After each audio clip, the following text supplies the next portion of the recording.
Hello everyone, it's me, Udalaran Contreras, with Mel Regino Ariston and Van Ericaman to report on nuclear power plants.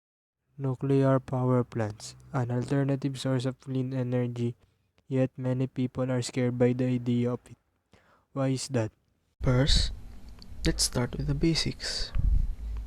Nuclear power plants pretty much work in the same way as any other power plants, particularly a geothermal power plant. A geothermal power plant uses steam produced by the earth to turn a turbine, which produces the electricity, which is then distributed to the houses or to another power station for long distance transmissions. Nuclear power plants use the same principle, only that it uses nuclear reaction to produce that steam. Let's go to Yudel Contreras for more on this.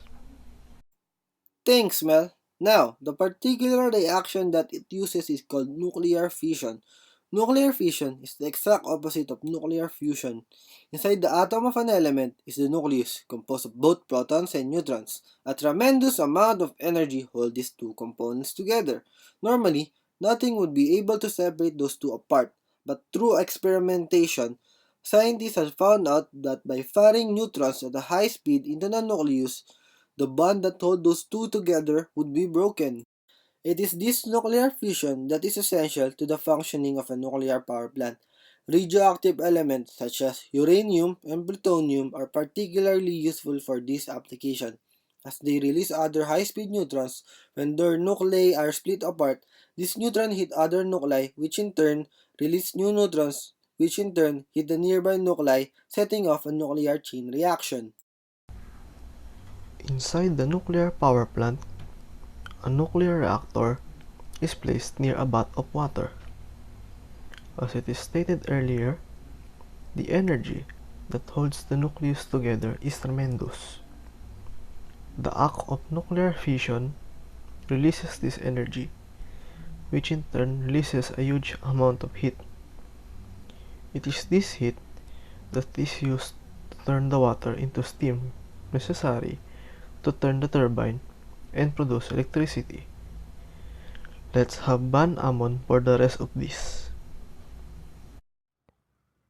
Let's now go back to the earlier question of why people are afraid of depending on it. To begin with, it is this nuclear power plant that was used by the United States to destroy the Japanese cities of Hiroshima and Nagasaki during World War II. But the fear from the dependence on nuclear power plants can be answered with two words: Chernobyl, Russia. On April 26, 1986, the Chernobyl nuclear power plant, situated in Ukraine, then a part of Russia, suffered a catastrophic meltdown on one of its reactors during a routine system check. The meltdown resulted in an explosion which ejected tons of radioactive debris into the atmosphere, which became radioactive fallout that spread throughout much of the Western Soviet Russia and Europe. 31 people immediately died from the accident, with the nuclear fallout causing long-term after effects such as cancer. This is one of the two accidents that receive a Level 7 classification on the International Nuclear Event Scale, the other one being the Fukushima Daiichi nuclear disaster of 2011. This, among other concerns, is the reason why people are still afraid of depending on nuclear power plants.